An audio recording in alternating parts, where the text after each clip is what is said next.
পড়বেন ওখানে গীত সংগীতা পুস্তকে ৫৫ নম্বর অধ্যায় ১৬ আর ১৭ নম্বর পদ কি বলছে দেখুন। হালেলুয়া। হ্যাঁ আমি কিন্তু ঈশ্বরকে ডাকিব, তাহাতে সদাপ্রভু আমাকে পরিত্রাণ করিবে। হ্যাঁ সন্ধ্যায় প্রাতে ও মধ্যাহ্নে হ্যাঁ। আমি বিলাপ করি ও হ্যাঁ। কোঁকাই, হ্যাঁ। আর তিনি আমার রব শোনেন। হালেলুয়া।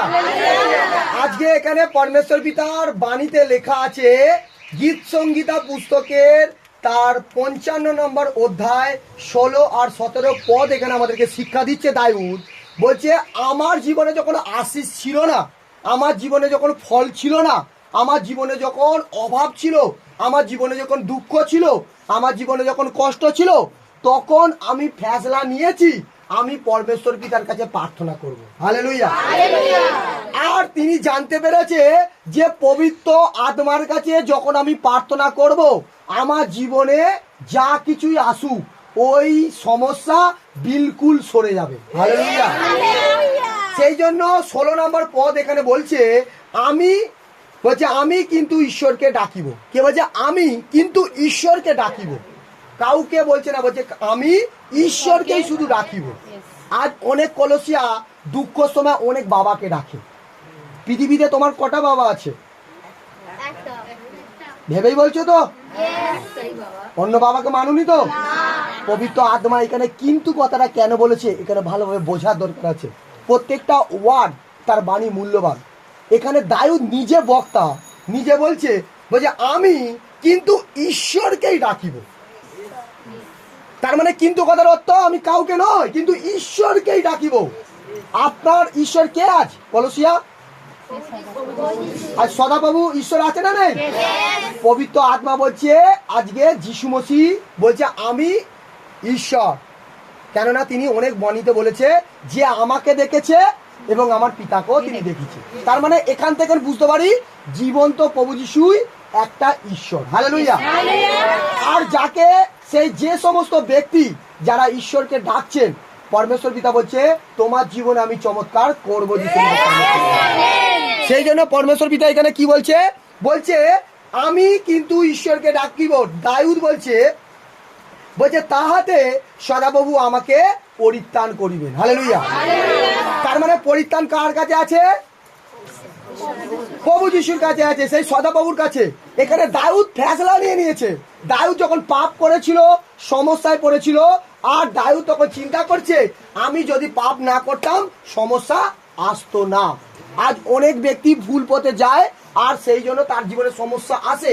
এর জন্য দায়ী ঈশ্বর নয়, এর জন্য দায়ী নিজেরাই। হালেলুয়া। কতজন বুঝতে পারছেন? আজ প্রচার আপনারা বুঝতে পারছেন? পবিত্র আত্মাকে দোষারোপ না করো। পবিত্র আত্মা তোমাকে ফেভার করতে চায়, আশীর্বাদ করতে চায়, সুরক্ষা করতে চায়, রক্ষা করতে চায়। বাট আমার বাবা মার নির্দেশ আমি যখন পালন না করতাম, আমরা দেখতাম রাস্তাঘাটে পথে ঘাটে আমরা কি করতাম? হোঁচট খেতাম। সেই জন্য পরমেশ্বর পিতা তার দাস দাসীদের দ্বারা উপদেশ দিয়ে পাঠায়, বচন দিয়ে পাঠায় তোমাদের জীবনে ফেভার পাওয়ার জন্য, আনন্দ দেওয়ার জন্য, সুখ দেওয়ার জন্য।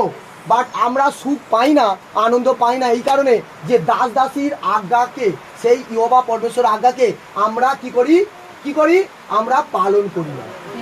হালেলুয়া। আজকে দেখেন যতজন পালন করবেন ঈশ্বরের আশিসকে আপনারা দেখতে পাবেন। সেই জন্য পরমেশ্বর পিতা বলছে যে কি বলছে এখানে? বলছে দাউদ বলছে তাহাতে সদাপ্রভু আমাকে পরিত্রাণ করবে আমি যখন ডাকবো। অর্থাৎ আপনার জীবনে যখন দুঃখ, আপনার জীবনে কষ্ট, রোগ, তখন অন্য বাবাকে নয়, ঈশ্বর সদাপ্রভুকে ডাকো। যিশুর নামেতে উত্তর স্বর্গ থেকে আসবে করে। কিন্তু কখন কখন ডাকবেন? অনেকজন ডাকে কিন্তু উত্তর পায় না। কিন্তু এখানে দাউদ 3টে টাইম বলেছে। ১৭ নম্বর পদ বলছে, দেখো ৫৫-১৭ পদ বলছে গীত সংগীতা, বলছে সন্ধ্যাকালীন মানে সন্ধ্যায়, প্রান্তে কথার অর্থ হচ্ছে প্রভাতে, প্রভাতকালীন প্রার্থনা বড় শক্তিশালী প্রার্থনা। আর কোন সময়? বলছে মধ্যাহ্নের সময়। মধ্যাহ্ন কথার অর্থ হচ্ছে দুপুর বেলা 12টার সময়। আজকে কটার সময় ভবন এসেছে? তার মানে আজকে এই সময় প্রার্থনা খুব ইম্পর্টেন্ট। বুঝে গেল? ধন্য তোমরা মানুষেরই গ্রাম যে 12টার সময় ভবন করছো। হালেলুয়া। সেই জন্য পরমেশ্বর কি বলছে? সন্ধ্যাকালীন প্রান্তে মধ্যাহ্নে আমি বিলাপ করে কোকাই, বিলাপ করি, প্রভুকে ডাকি যে প্রভু তুমি আমার দুঃখকে, কষ্টকে, যন্ত্রণাকে, আমার বিমারিকে তুমি দূর করো। আমি জানি তুমি সত্যের ঈশ্বর। কোনো বাবার কাছে আমি পরিত্রাণ পাবো না, বাট আমি তোমার কাছে পরিত্রাণ পাবো, আর আমি তোমার কাছ থেকে উদ্ধার পাবো। হালেলুয়া। সেই জন্য পরমেশ্বর পিতা এখানে বলছে, আমার বিশ্বাসী জন, একজন ভক্ত দাউদকে তুমি দেখো। দাউদের জীবনে দুঃখ এসেছিল, যন্ত্রণা এসেছিল, পাপে পরিপূর্ণ ছিল, কিন্তু যেই দেখেন ফেসলা নিয়েছে যে আমি ঈশ্বরের উপদেশকে পালন করব, ঈশ্বরের আজ্ঞাকে পালন করব, সেই দিন থেকে ঈশ্বরের আশীর্বাদ নেমে গেছে।